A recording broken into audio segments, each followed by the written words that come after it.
Hi, hello. This is Mariah Karina here with Arakai Moon, and we are coming at you with season 2 of The Planets Are My Gods. In this series, we're going through each one of the signs with the deep intention to do the first part of our podcast, sharing maybe just some general things that we've noticed that don't always get covered in an introduction to astrology book, and then spend the second part of this episode really trying to dive into the essence dynamics of the sign. It is our forever devotion to be listening deeper and with a more open and generous invitation to really get to know the signs themselves, to really hear their true essence. And so it's in that spirit that we come to you today to talk about Taurus. We're going to start off with just some basic things that we've noticed. I think a lot of times the depiction of Taurus, like a lot of the signs, I mean, let's be real, a lot of the ways that people are learning about astrology originally is through horoscopes, through whatever gets funneled down on social media. I think these days, fucking Gen Z is so all about astrology.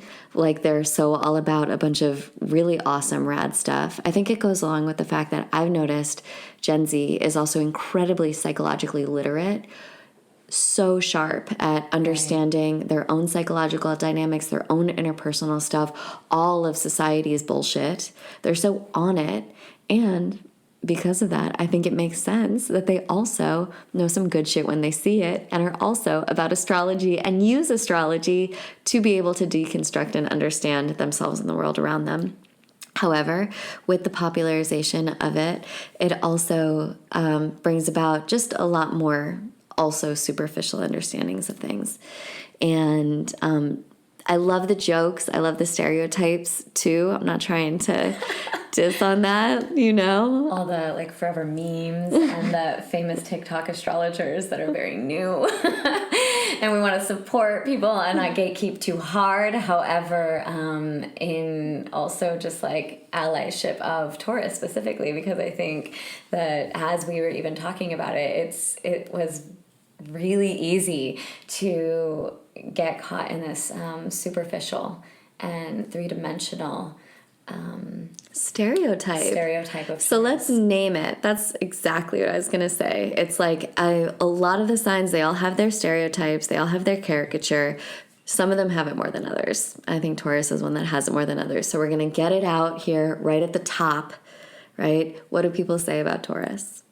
simple, vain, slow, stubborn, right? Sex, food, and money, baby. He's sitting on the couch watching TV or, you know, or out like, at a banquet dripping in diamonds. Which is not to say that, like, some folks with strong Taurus process don't display those attributes, but I do think that there are deeper levels to it. So, first of all, I'm also really big on the fact that some of these ways that we characterize different signs, like we were saying in our previous episode about Aries, people are like, oh, Aries are so energetic and extroverted and good at jumping into things and know who they are and have a strong independent streak. And some of the things that we say these signs have, I think folks who are in that, because we're talking about how this shows up in people, it's more like they're in a process to become that. You know, like people say there can be this aspect of Chiron where it looks as though you already have that gift. But there's actually this part of you that isn't quite there, that's in insecurity or in doubt or just in process, right, to be able to actually develop what it is that other people see from the outside when they look at you. Right. And all the coping mechanisms that are, you know, our egoic structure is trying to create and manifest in order to bring us in right relationship to that, in order to bring us into the resolve of that sign. Ooh, like what coping mechanism? Well, like for instance, what you were saying, like Chiron, we would appear that we would have that gift. However, the deeper wound and then the coping mechanisms being something to try to resolve, like say for instance, if we have a Chiron in the second house or in Taurus. It's like we have a fear of not being secure physically, financially. And it might look like we have it completely together because I've worked so hard to make sure that I always have enough money to where I can give it away and not be stressed out. And it looks like I have none of that fear because there's a strong egoic coping mechanism that has maintained the appearance of this being like a healed process. Exactly. Because it looks from the outside like, oh, this person has this shit down. But what you're not seeing is the reason they have that shit down is because of the tension in the background. The deep existential fear or unworthiness that is fueling this, egoic journey of trying to actually resolve it. And that's why I think it's so powerful that the outer planets play these deities and these shamans and initiators for us as they come in and they activate these different parts. It oftentimes shakes up those, like, the parts of us that are, it changes the routine, or it makes it to where we no longer can have that job. We no longer can do that because of whatever trauma, whatever life change there is. And then now we're faced with what do you do when you thought you weren't vain because you were making yourself look perfect? And then now you're in a motorcycle with third-degree burns all over your body and you have to face that. Which reminds me of that Scorpio polarity point, right? I think a lot of times Taurus can not even necessarily be aware of how much of their security, how much of their self-worth and self-esteem and just general feeling of okayness with their life as it is coming from this reliance on these external circumstances. Absolutely. Sometimes extravagant, like, diamonds in a beautiful car. Sometimes very simple, like you said, like being able to look in the mirror and think, ooh, I look good. Or being able to snuggle up with your favorite heated blanket and feel comfort. And then there comes Scorpio to purify and to show and to reveal to Taurus, because Taurus has a tendency to get very stuck in its ways and very routine oriented. Right. And so I think that Scorpio force comes in to purify and to take away all of those things that the Taurus process has unconsciously linked its sense of self-worth, survival, okayness to. Exactly. And what's so interesting about this axis of Taurus Scorpio, because like you said, the Taurus relies on these external circumstances, these external factors. And yes, it's done oftentimes by their own doing, their own work, their own planting, their own, practical labor. It's also, Scorpio comes in as this external, like, devil in a sense. Yeah. This external thing that's like, for instance, This force. Yeah, I have Venus in Taurus in the 8th house. I have Pluto in the 2nd house, which is ruled by Taurus. And so it's, I could work so much on my gut. I've had celiac disease. And so it's like so much damage has been done to my guts, my intestinal, lining and the flora inside of it. I can work so hard on it. It finally gets perfect. And then in comes like typhoid fever. You did get typhoid fever 2 months ago. I know. And it's like literally something comes in there and like destroys all of the work that I've done. And there's something inside, and this has happened so many times in my life, things just exactly like this, with my gut, with my skin, with my, so many, with my home, all of it. And it's every single time it's a deep initiation of seeing like there's a certain amount of work that Taurus must undergo to create their body and their life as this garden, right? To bring it into alignment with their values. And then there's that scorpionic influence that then rocks it to make sure that it's not hiding its worthiness and its security inside of the thing that also we're meant to work for, right? So am I explaining that right? Where there's like this, we learn so much in being able to do the work to bring our body and our external reality into alignment with our values. But then if we rely too much on that, that's when the external force comes in to also purify. Yes. And I think with that scorpionic fire that comes with that burning, the purification, the tapas, the heat that Taurus has to undergo, what it discovers is that which can never be taken away. It is forced oftentimes. It's a fixed sign. So I think it is often coming from the external. There is this like force, I think, that besieges Taurus process, but it is in service of revealing and bringing it back to its true home, its true self, its true belonging, and finding that resilience in what cannot be taken away. Right. And what is intrinsically itself. Right. Because inside of all of that structure or that success or whatever it is that it works so hard for, inside of all that is like covering up these places where we lose our power to that which we cling to too much, you know? I think there's a huge amount of that tension in the background. Okay, 2 Taurus stories. The first is I have a family member with a bunch of Taurus, and she went to the airport and she took a picture of me, took a picture and sent it to me, and it was her with an entire grocery bag of food at the airport. And she wrote LOL hashtag food scarcity. And it's funny because she is like that. She also has digestive issues. And so she has to make sure that she has her food in different places.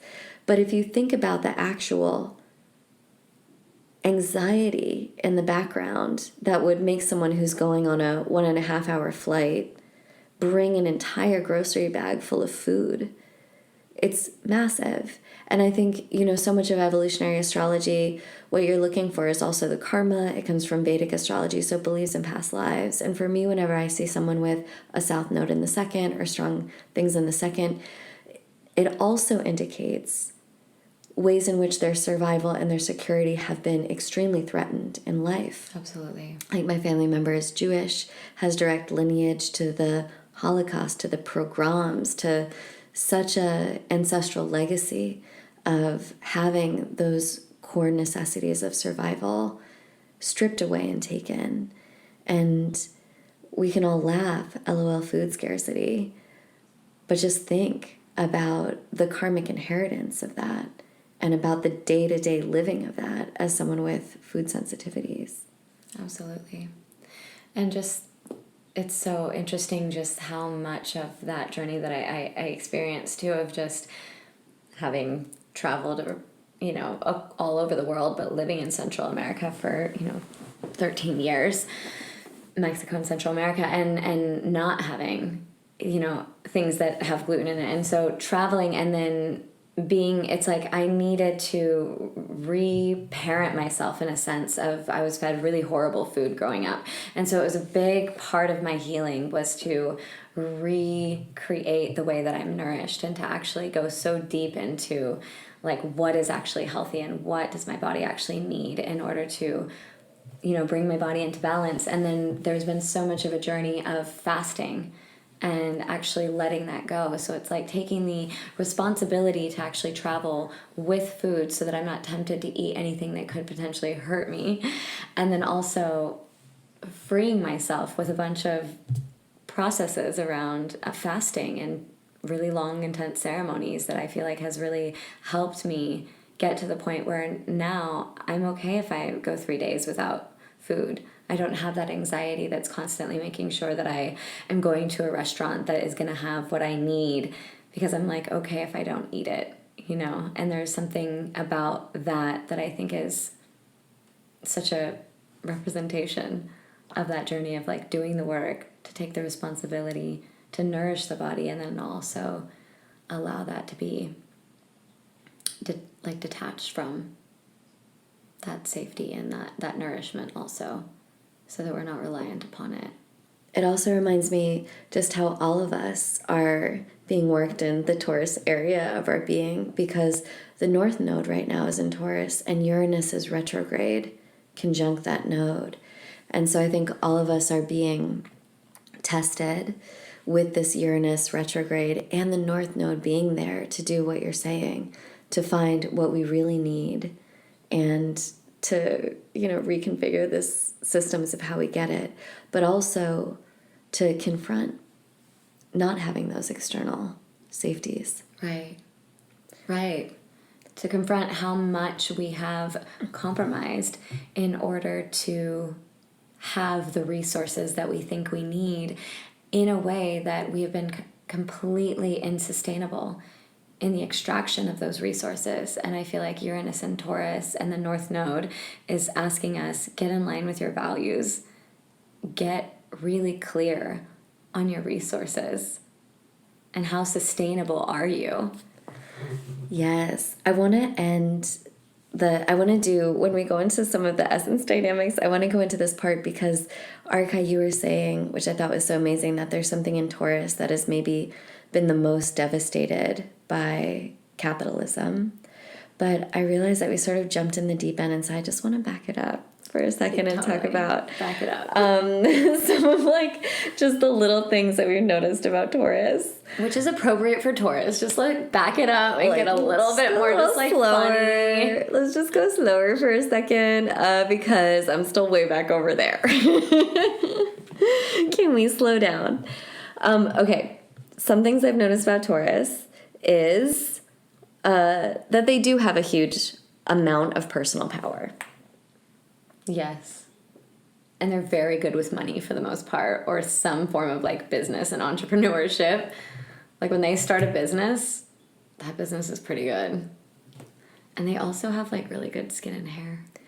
Yes. And muscles. And muscles. And in general. Either muscles or curves.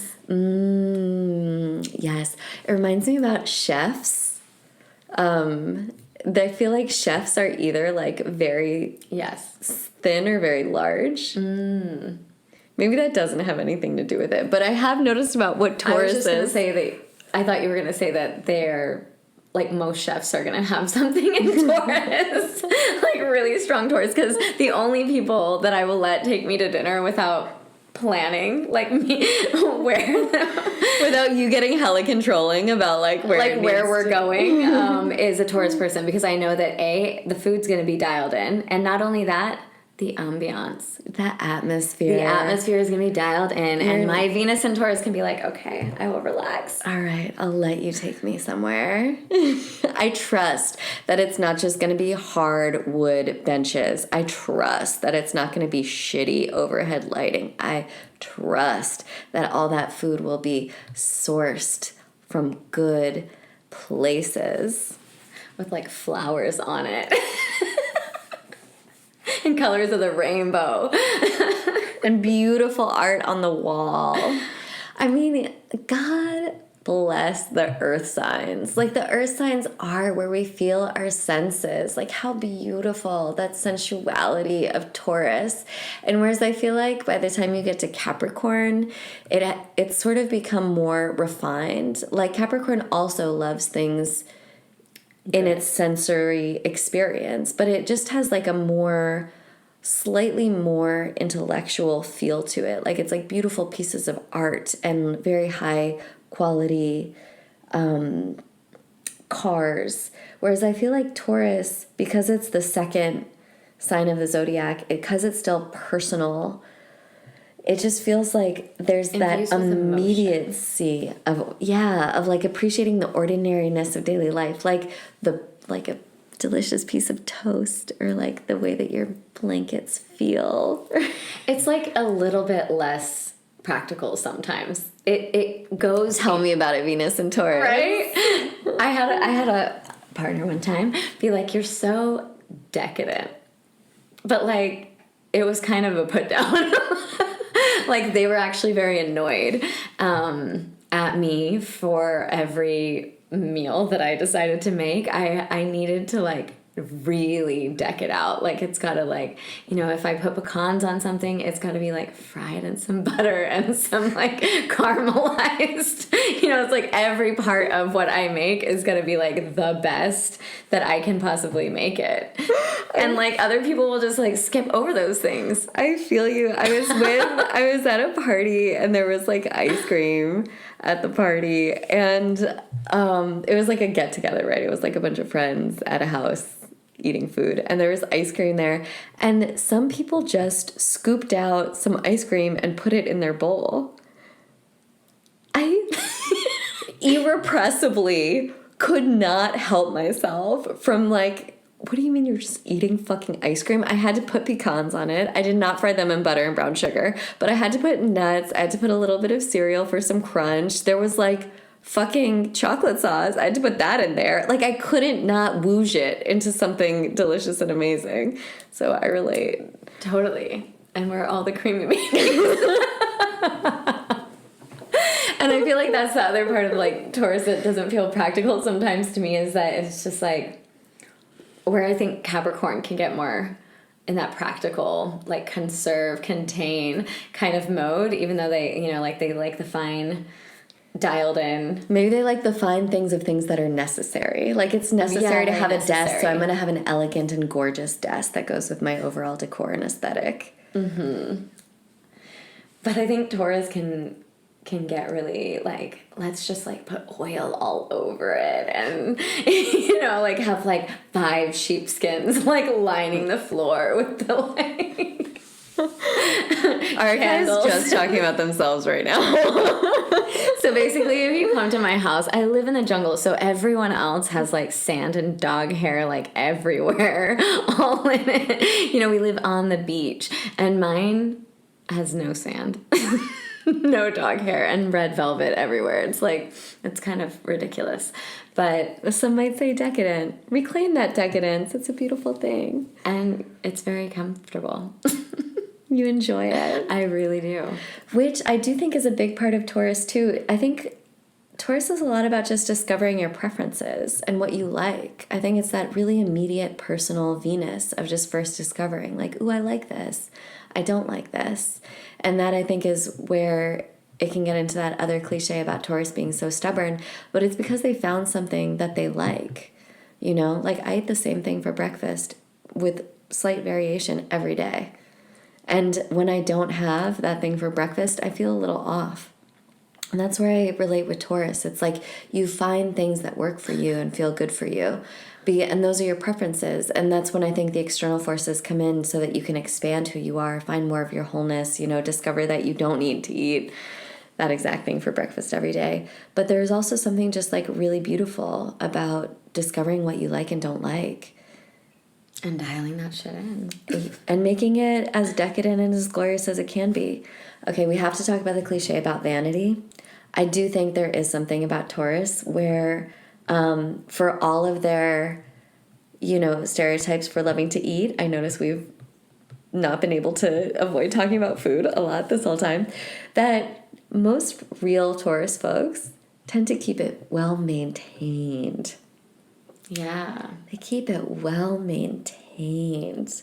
Like, they look good, even late in life. Yeah. They look real good. Their body, their hair, their home.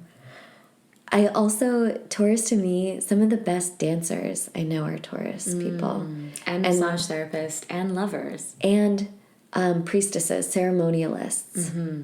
Like, I think there is something about that personal power and that ability to dial in the sensual experience and ambiance of a space and really hold the energy and really be so fucking present. Mm-hmm. Even about dancers, I was reading something where it was like they talked to the 500 greatest dancers all over the world or something, and 98% of them believed in God. Like, there is this natural Taurus ability to receive the divine embodied. And it's that same energy that would animate a dancer or a ceremonialist or a lover. Absolutely. And that's why I always think that Taurus is one of the most tantric signs. It's because it's bringing the spirit in to the physicality. into the pleasure, and that Neptune being the higher octave of Venus, that experience of the divine, that experience of trance and dream and the subconscious worshipful realms being infused inside of our relationship with the earth, our relationship to the body, our kiss, our touch, our making love to our food, and merging with the plants and the animals that give their bodies to us. And Taurus being the throat. Like, Taurus people can be incredibly powerful with their words, and the throat area itself being what connects the head to the rest of the body. Right. It's this portal, and I feel like they're incredible keepers of the portal. And even if you just think about Taurus being the dancer, and then that natural sextile to Neptune being Pisces, which is music, and just thinking about one of the most consistent aspects about what humanity is that we sing and dance. Across time, across space, across cultures. Most of what we're doing is like boop, boop, boop, boop, boop, singing, dancing, connecting to the divine that way, getting into trance-like states that way. And you can tell so much about what a culture values and what their image of what life is and what the divine is by how they sing and dance. And by their art, which is so Venusian. Libra, I always think, is the visual artist because it's that arranging in space, that aesthetic eye. But I also think it's interesting that you speak about the throat, because the Taurus is represented by Eve and rules the cerebellum. And so as above, so below the cerebellum. And the cerebellum is the part of us that actually orients our ability to orient and to physically move, right? Like to orient ourselves on earth. Yeah, to physically move on earth, balance, find ourselves within space and time. It also is where we have our thyroid gland. Right. And which is such a deep part of our endocrine system, which is our hormones, which just ties back to that Venusian desire, those preferences. I like this. I don't like this. You smell good. This does not smell good. Right. I want to procreate with this. I don't. Please get away.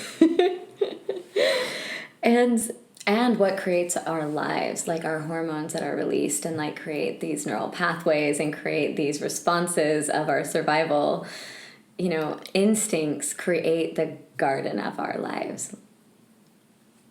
Which is so interesting. Which is, to me, the realm of Taurus. And it being the more personal octave, Venus being the more personal octave of Neptune, and it being in that earth sign, I do feel like there's something with Taurus where they're into really cool shit, but they're into it in the most pragmatic way possible. Like, it's like, you talk to someone who's, running this fucking amazing temazcal, and you're like, wow, like, tell me all about it. And it's like, well, I sourced the materials to build the temazcal from this family that lives up the road that has been growing these plants for many generations, and then I cut them in 2 feet by 4 feet, and I tied them with this particular kind of twine. It's the same thing. I talk to surfers, and I'm really just thinking we're gonna go into some deep, abstract, talking about the spiritual, currents and the way that my philosophical dantian aligns with the currents, and it propels me faster, and how the communing with the sharks and the turtles and all this, and it's yeah, I just see that wave, and I know that I wanna just get inside of it. Because I'm like, what does it feel like to really be hollowed? In a wave. In a wave, in that tube. And he's like, yeah, I just see it, and I no, I need to get in it. And he's a Taurus. It's just really funny.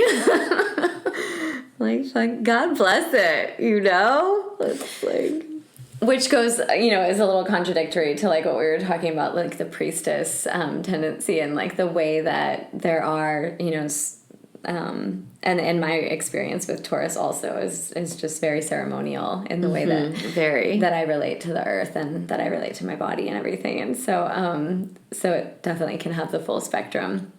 But there are, especially what I consider like a lot of Mercury and Taurus people. Sometimes the way that they communicate and the way that their brain works a lot of times can be very, very practical and three-dimensional. And that's what I mean, like, God bless it, you know? Like, I think I have met Taurus folks who can span both of it. But first of all, just bless the people who, like, bring the shit you need to bring to make the ceremony happen. Mm-hmm. Who have, like, put in, you were saying, that Taurus work to be at the level of, like, being able to do the embodied dance where they channel Oshun, or the people who think to big wave surfers getting in that tube. Yes, yeah, exactly. And then I do think some Taurus people can really span on the divide and really speak from that grounded, embodied, deep Venetian place. Right. Really bring that ritual part of the story.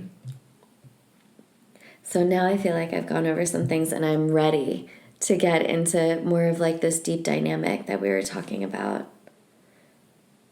I just don't think we talked about coconut oil and shea butter enough. Please go for it. See, look at that. We got to slow down. Taurus in its tantric wisdom is telling us to slow down. Talk to me about coconut oil and shea butter. Yeah, I don't think that we can fully talk about Taurus without really bringing up the power of coconut oil and shea butter and the touch and the slowness of unpacking the body and the experience and really like letting it slide and glide. I really do think that massage and making love in such a like deep, slow, thorough way is such a beautiful part of Taurus. Yeah, nowhere to go. Right here. Right? It's like 3.5 hour massages, easy. 12 hours of making love. Are we speaking from personal experience? Maybe a little again? bit. Yeah, but I do think that's very common with Taurus people. Just taking a lot of like time and really enjoying that like cacao oil, sensational, fatty kapha pleasures. That's all. We can move on. I love it. I was there with you. I was in it. So I want to get back to what we were saying about maybe one of those deeper dynamics that is related to sort of the tension in the background. And this thing that you say, where Taurus has maybe been the most devastated by late capitalism. Yeah. It's interesting because I think that with, what we were speaking about of like how deeply sourced and powerful that this archetype is and the people that open to it and wield its essence and its energy, how much power inside of the physical earth and the talent that ensues from that, and then also that connection to the art and to the spirit and to the divine pleasure realms, and how I think that it really makes it easy and tempting and susceptible to extract and prostitute these sacred parts of itself, right? Because it's not just prostituting its vain, beautiful body or, these only superficial physical dimensional parts of itself. It also has that deep connection to how to bring like the spirit into it. And people can feel that. And I do think that that's what people want.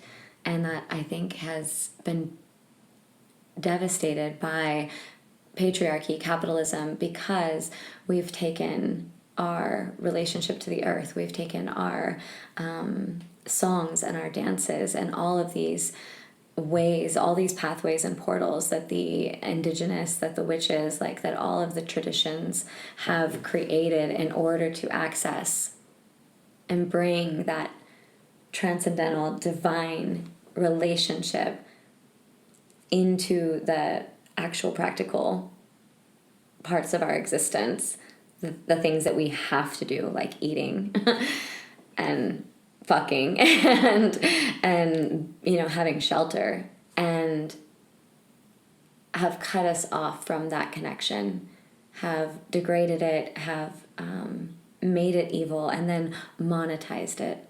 And so it is really tempting for the people that do have access to it to not prostitute and monetize either themselves or whatever they are in deep connection with.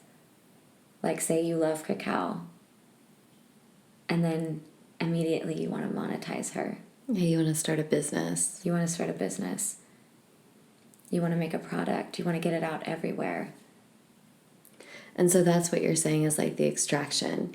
It's like there might be a person who has like starts off having a real relationship with cacao, or at least a real experience. But then it's like, oh, let me extract this. Yeah. From the earth. And because capitalism is the way it is, let me make a bunch of compromises along the way about how that's done, about how it's transported, about how it's harvested, about how it's marketed and distributed. And that's how Taurus, I think, is such a huge lesson on sustainability, like true resources, true give and take, true reciprocity. Because we start out with something, I think, that is inside of this, cacao gives me this thing, and I'm experiencing this like vital, sensual experience that brings me to the divine, that brings me deeper into my body, and then suddenly I'm taking more and more, and it's becoming unsustainable, not only for, me potentially or others, but like for the cacao herself, For more on this, check out our other podcast I think was really great on the secret codes of Venus. But I think there's a few different dynamics here that I want to pull apart. So the first is, I think there's this this tendency to extract from the natural resources of the earth. And Taurus is the Garden of Eden, right? So it could be folks who have access to those codes. Yes, and to those, to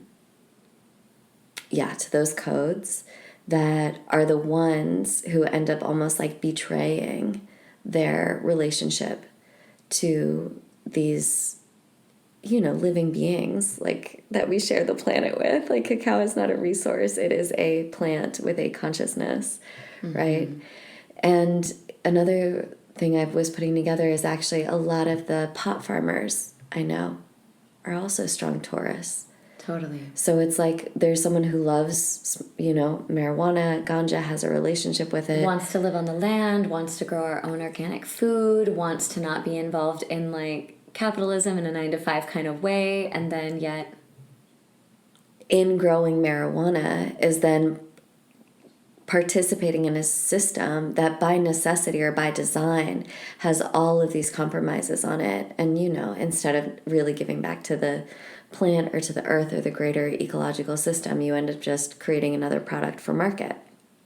So I think there's that version of extraction.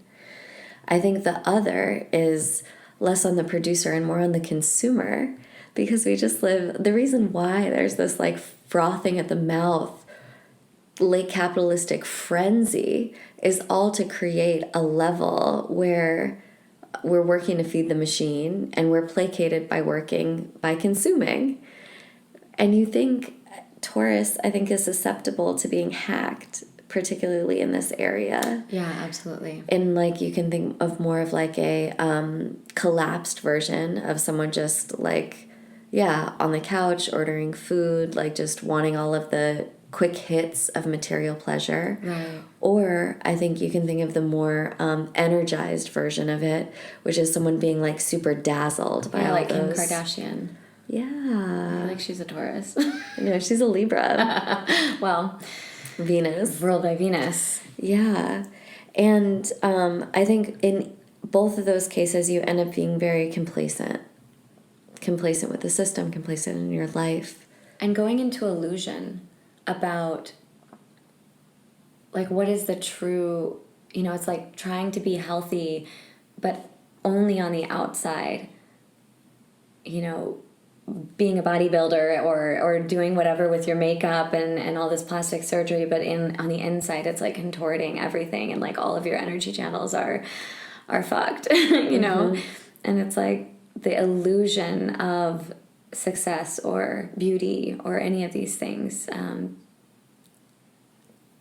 even the illusion of health with the land, the illusion of these parts of us that I think so much, like we put so many people on a pedestal, for making businesses that are natural and organic cotton, whatever, or, cacao ceremonies, ayahuasca, all of these things. Retreat centers is such a good example, because you can have this yoga retreat center, detox facilitation mecca with Kuan Yin statues, and the plants are so beautiful and dialed in, and the food and everything, and underneath and even on the surface, it is completely unsustainable. The people are getting paid $1.50 an hour, and to make your $10 green juice. The food's actually not organic. They're not recycling. And like everyone is in this illusion that it's healthy and that it's actually in service to the communities. And you're creating this simulation of this Garden of Eden that can only be built on all this destruction. Right.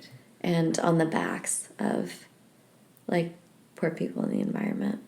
Exactly. Extracting from the places that they don't even live, and then shipping the money to the States. We can go on and on. We can.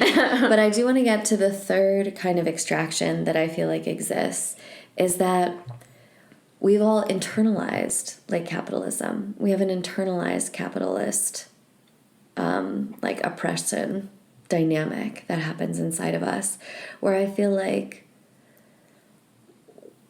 we're also trained to extract from ourselves. Absolutely. And you can think about it, like if someone is self-pleasuring, if you're self-pleasuring, you out there, how much are you trying to extract your own orgasm from yourself? How much are you trying to make your body do the thing so that you can have this momentary release, pleasure, detention? Right? It's like when you actually do decide to sit on the couch and watch TV and order Thai food, something I love. How much are you subtly, there's like different parts. There's the part of you that's doing it, and then there's the part of you that's trying to extract the pleasure from it. When I get really subtle with myself, I can feel this. There's something like trying to dominate the energy. Right. Trying to get it. Get the good out of it. Get the pleasure Even out of it. when people are with each other making love, I feel like I can feel this place, especially people that have a really strong relationship to pornography. And I don't think that we need to shame pornography or anything like that, but I do think that there can be this tendency where it creates a disassociation from the actual, from themselves and also the person that is with them.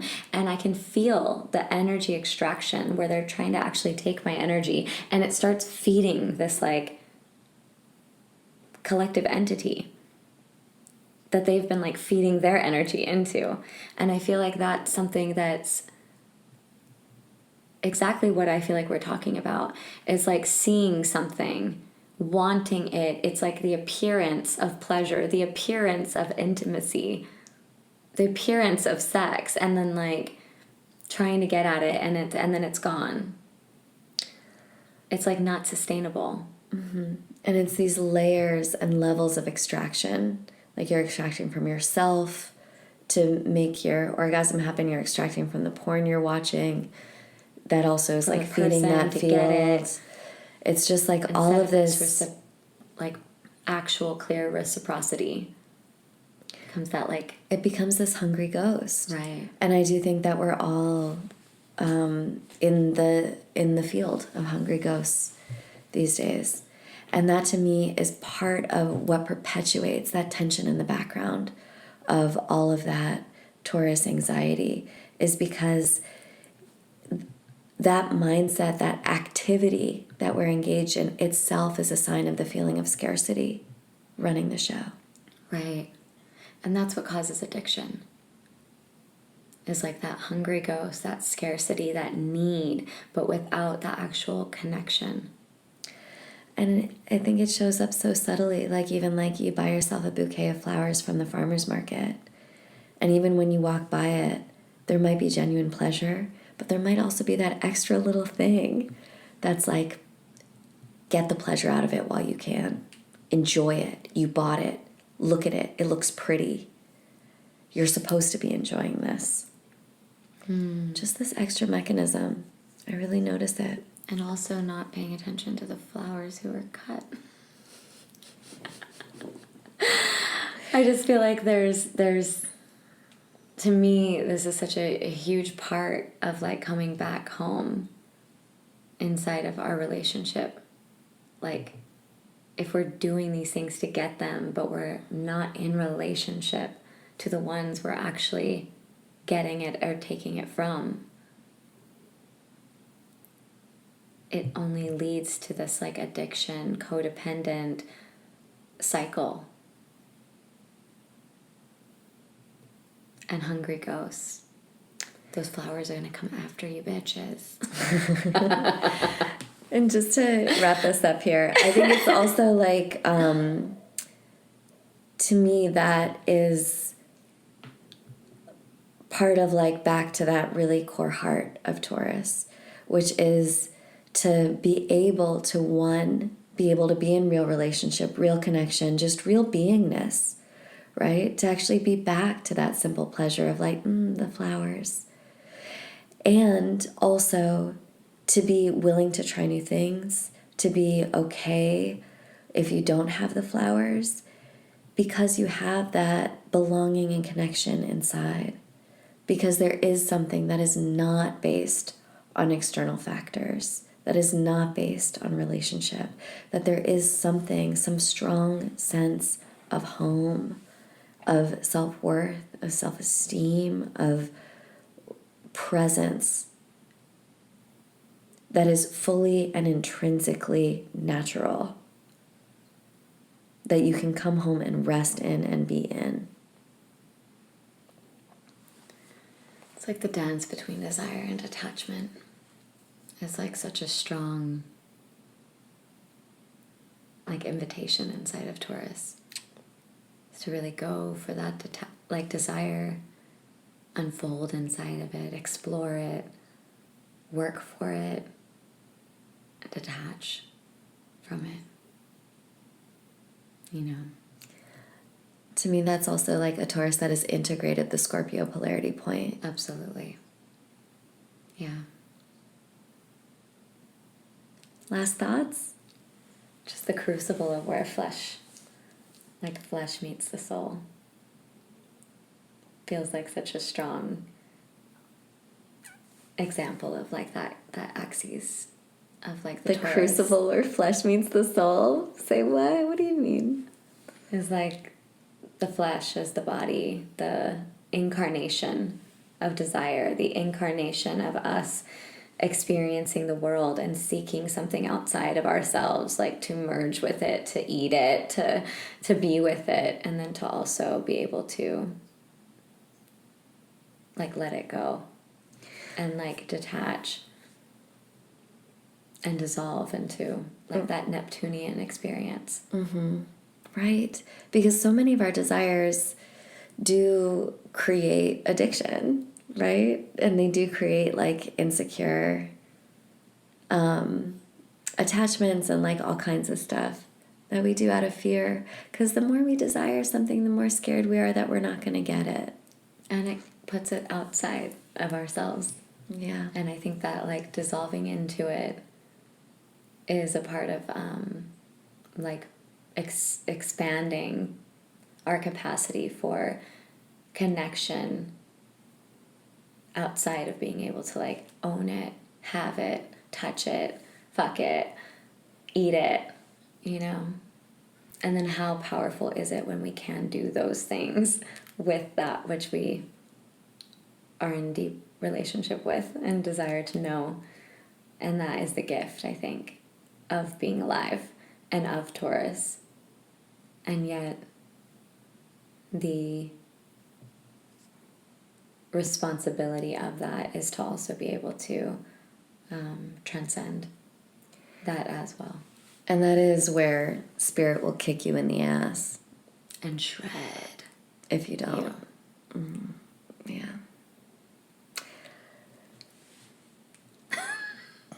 Right on. Purification, y'all. Welcome to planet Earth. It's not for the faint of heart.